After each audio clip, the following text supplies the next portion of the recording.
that is very poor. Damn shame what they did to that dog. We will take the room. Good morning, my neighbors! Step into the vibrant world of Coming to America, the 1988 comedy classic that brought Eddie Murphy's infectious charm to the global stage. This isn't just a story about a prince from the fictional African kingdom of Zamunda searching for love in the gritty streets of Queens. It's a cultural phenomenon packed with hidden gems, behind the scenes chaos, and surprising influences that shaped its legacy. From royal inspirations to secret cameos, we're diving deep into 20 weird facts you probably didn't know about this beloved film. Get ready to laugh, gasp, and maybe even rewatch the movie with fresh eyes as we uncover the wild details that make Coming to America a timeless masterpiece. Let's journey to Zamunda and back where every scene hides a story waiting to be told. Number 1. The royal inspiration behind Zamunda. The fictional African kingdom of Zamunda, home to Prince Akeem, wasn't just a random creation. Director John Landis and Eddie Murphy drew inspiration from real African monarchies, particularly the Ashanti Empire of Ghana and the Ethiopian royal family. The name Zamunda itself is a playful nod to the Swahili word zamani, meaning past, evoking a timeless regal Africa. Yet the filmmakers deliberately avoided pinning it to one specific culture, blending elements like vibrant textiles and ceremonial dances from multiple African traditions to create a fantastical, non-specific nation. This allowed Zamunda to feel authentic yet universal, sidestepping geopolitical sensitivities. Interestingly, the opulent palace sets were built on a Hollywood soundstage, with intricate details like gold leaf thrones and hand-woven rugs sourced from Moroccan and Nigerian artisans. The costume department spent over $500,000 on Akeem's wardrobe alone, ensuring his royal attire screamed wealth, but also carried subtle cultural nods, like the lion's mane shoulder piece symbolizing strength in many African mythologies. Number 2. Eddie Murphy's multi-role madness. Eddie Murphy didn't just play Prince Akeem, he portrayed 4 characters in total, including the barbershop trio of Clarence Saul and Morris. This multi-role approach was inspired by classic comedians like Peter Sellers, but Murphy's improvisational genius took it to another level. Each character required hours in the makeup chair, with prosthetics designed by Rick Baker, who later won Oscars for similar work. The barbershop scenes were almost entirely unscripted, with Murphy riffing in character, often cracking up co-star Arsenio Hall mid-take. One weird fact, the elderly Jewish man Saul was Murphy's favorite role, as he based the voice on his uncle's Yiddish-speaking neighbor from Brooklyn.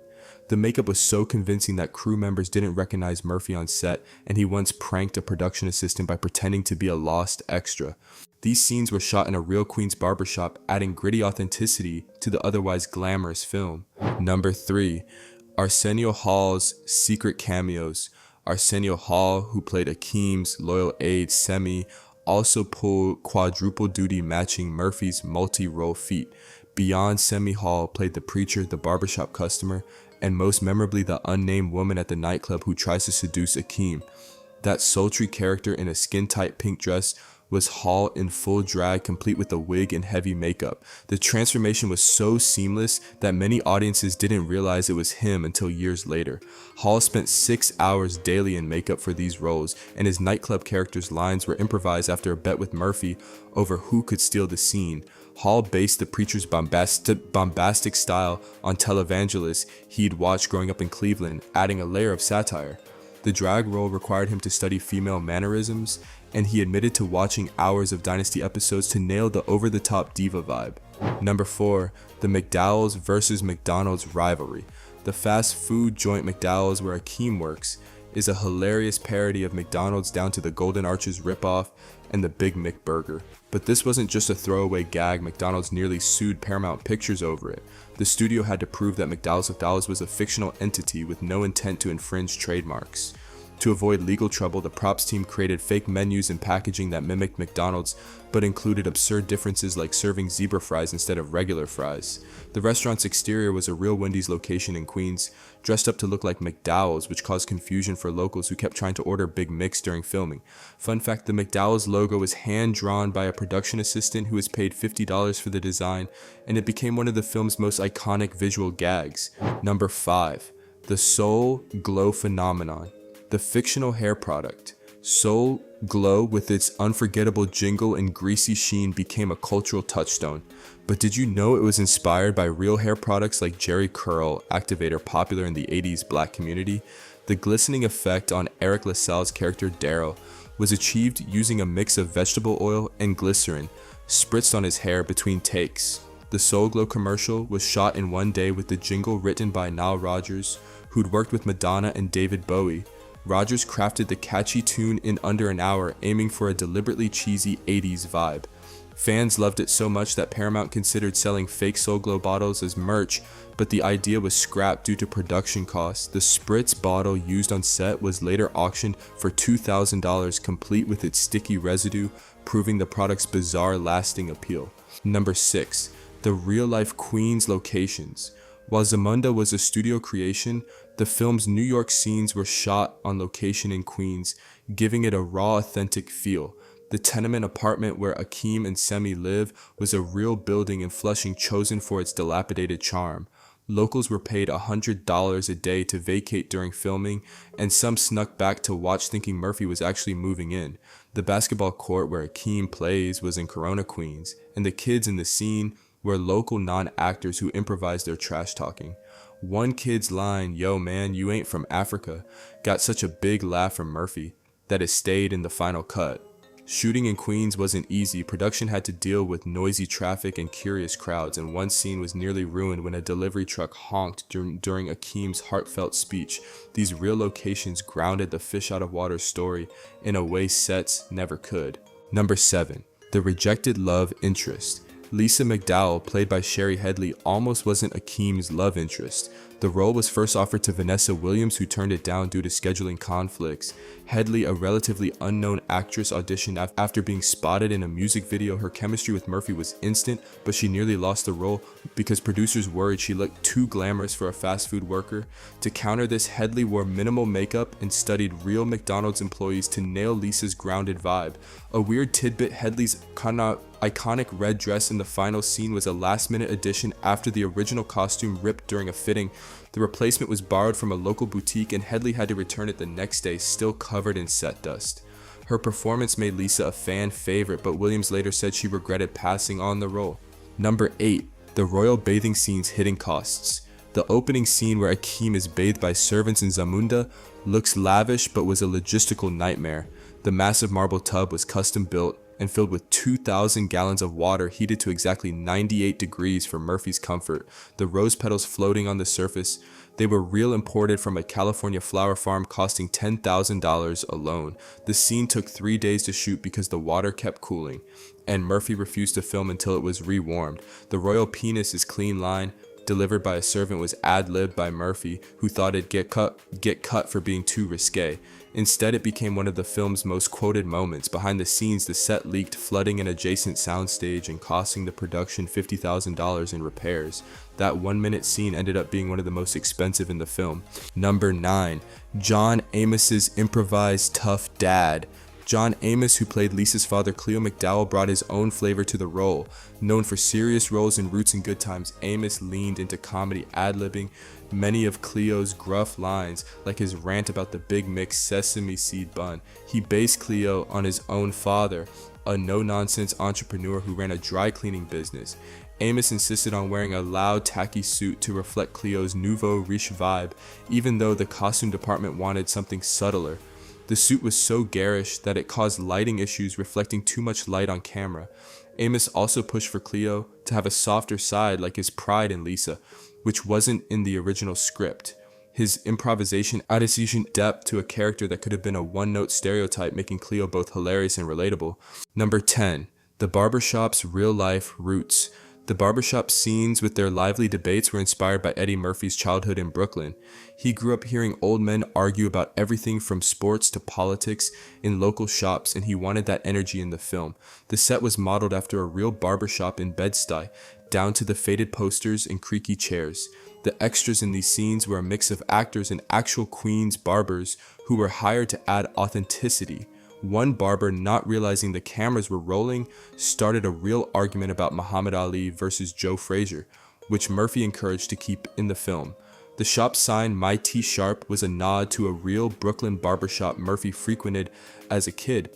These scenes became so iconic that fans still visit the filming location hoping to recreate the banter. Number 11, The Lion King Connection. Believe it or not, Coming to America subtly influenced Disney's The Lion King. The idea of a young African prince leaving his kingdom to find himself was inspired by Akeem's journey according to early storyboards from Disney animators. Zamunda's lush landscapes and royal traditions shaped the look of Pride Rock, though Disney never officially credited the film. Eddie Murphy later joked that he deserved a cut of The Lion King's profits. Another weird link, James Earl Jones, who played King Jaffe Joffer, voiced Mufasa in The Lion King, bringing his commanding baritone to both roles. The throne room scenes in both films share similar wide-angle shots emphasizing regal authority. Disney animators visited the Coming to America set during pre-production, and some of Zamunda's colorful aesthetic, like the vibrant ceremonial costumes, found its way into Simba's world. Number 12, The Rejected Soundtrack Hits. The film's soundtrack, featuring the Soul Glow jingle and a score by Nile Rodgers, almost included songs by Prince and Michael Jackson. Both were approached to contribute original tracks, but Prince declined due to creative differences, and Jackson's team couldn't agree on licensing fees. Instead, Rodgers composed a funky, African-inspired score, blending traditional percussion with 80s synths. One unused track, a ballad called Zamunda Nights, was later repurposed for another film. The soundtrack's vinyl release became a collector's item, especially for the Soul Glow single, which hit number 1 on Billboard's parody charts. Rodgers hid Easter eggs in the score, like a brief riff from Murphy's stand-up comedy album audible during Akeem's subway scene. Fans still hunt for these hidden musical nods, making the soundtrack a treasure trove for diehards. Number 13, The Stolen Costume Drama. Akeem's iconic Mets jacket, worn during his New York adventures, caused a real-life controversy. The jacket was a custom piece designed to look like a typical 80s sports fan's gear, but it was stolen from the set after the first day of shooting. Production halted for a day while a replacement was sourced, costing $10,000 in overtime. The thief, a crew member's cousin, later tried to sell it at a pawn shop, unaware it was a one-of-a-kind prop. The original was recovered, but Murphy insisted on wearing the replacement, claiming it had better vibes. The Mets organization loved the shout-out and sent Murphy a lifetime supply of team merch, which he donated to a Brooklyn youth center. The jacket remains one of the most recognizable costumes in comedy film history. Number 14, The Improvised Wedding Scene. The film's climactic wedding, where Akeem and Lisa tie the knot, was largely improvised to capture a joyful, chaotic vibe. The Zamund ceremony, with its colorful dancers and drummers, was choreographed by Debbie Allen, who pushed for authentic African dance moves like the Ghanaian Adawa. Extras were encouraged to ad-lib cheers and chants, creating a lively atmosphere. Eddie Murphy and Sherry Headley rewrote their final dialogue on set, adding more heartfelt lines to show Akeem's growth. One weird detail, the elephant in the background was a mechanical prop, not a real animal, because trainers couldn't get a live one to behave. The prop broke mid-take, spraying water from its trunk, which the cast played off as part of the celebration. This happy accident made the scene feel even more spontaneous. Number 15, The Hidden Cameo by a comedy legend. Look closely during the nightclub scene, and you'll spot a blink and you miss it cameo by comedy legend Red Fox. Playing a drunk patron, Fox improvised a slurred rant about Zamunda, which was cut down to a single line in the final edit. He was on set for only an hour, invited by Murphy, who idolized him from Sanford and Son. Fox's appearance was uncredited because he didn't want his name tied to such a small role, but fans later spotted him sparking online debates. His brief scene was shot at 2 a.m. after a long day, and Fox reportedly brought his own flask to get in character. This cameo is a hidden gem for comedy nerds, connecting Coming to America to an earlier era of black comedy pioneers. Number 16, The Language of Zamunda. Zamunda's official language, heard in the royal court scenes, isn't a real dialect, but a mix of Swahili, Yoruba, and made-up words. Linguists were hired to create a believable syntax, ensuring the dialogue sounded authentic without mimicking any specific culture. For example, Akeem's greeting, Assalamu alaikum, is Arabic, but his other phrases like Oha are invented. Eddie Murphy recorded his lines phonetically, practicing for weeks to sound fluent. The royal court's banter was partly improvised, with Murphy and James Earl Jones tossing in fake words to mess with each other. One linguist quit the project, frustrated that the actors kept changing the dialogue for laughs. The result is a language that feels real but is entirely unique, adding to Zamunda's mythical allure. Number 17. The Stunt Double Debacle. Eddie Murphy, known for doing his own stunts, insisted on performing Akeem's fall from the tenement fire escape himself. But the studio, worried about their star, secretly hired a stunt double for the shot. Murphy didn't realize until he saw the dailies and noticed the double's slightly different build. Furious, he demanded a reshoot, doing the fall himself twice to prove a point. The scene where Akeem tumbles into garbage cans was shot in a single take with real trash sanitized for safety. The double, who was paid $1,000 for one day later, joked that he got the easiest money of his career. Murphy's commitment to authenticity made the scene a perfect blend of comedy and physicality. Number 18. The Poster That Never Was. The film's iconic poster, showing Eddie Murphy in his Mets jacket, almost looked very different. The original design featured Akeem in his Zamundan robes holding a scepter with Lisa in a crown. Test audiences found it too serious, expecting a drama instead of a comedy. Paramount scrapped it, commissioning a new poster that captured the film's fish-out-of-water humor. The rejected design was later used for international releases in countries like Japan, where the royal imagery resonated more. The Mets jacket version became a cultural staple, but the original artwork, hand-painted by artist John Alvin, sold at auction in 2015 for $15,000, a testament to its lasting appeal among collectors. Number 19. The cut subplot about Semi. A deleted subplot revealed more about Semi's backstory, showing him as a disgraced noble who joined Akeem's service to redeem himself. The scenes, which included a flashback to Zamunda's royal court, were cut for pacing, but would have added depth to Arsenio Hall's character.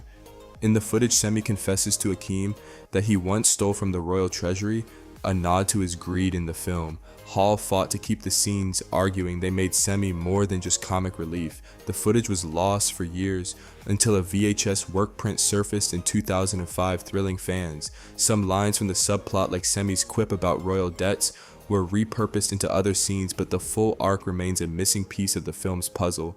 Number 20. The Legacy of the Zamundan Anthem. The Zamundan national anthem, played during the royal scenes, was composed by Nile Rodgers as a majestic yet tongue-in-cheek piece. It was recorded with a 40-piece orchestra, including traditional African instruments like the kora and djembe, to give it an authentic yet exaggerated flair. Rodgers hit a musical joke in the score. The anthem's melody subtly mimics Happy Birthday, a nod to Akeem's coming-of-age journey. The anthem was so catchy that fans requested sheet music, but Paramount never released it. In 2021, for the sequel, Coming to America, Rodgers reused parts of the original composition, adding modern hip-hop beats. The anthem's enduring popularity has led to covers by college marching bands, cementing its place as one of cinema's most memorable fictional songs. And there you have it, 20 wild, weird, and wonderful facts that peel back the curtain on Coming to America's magic.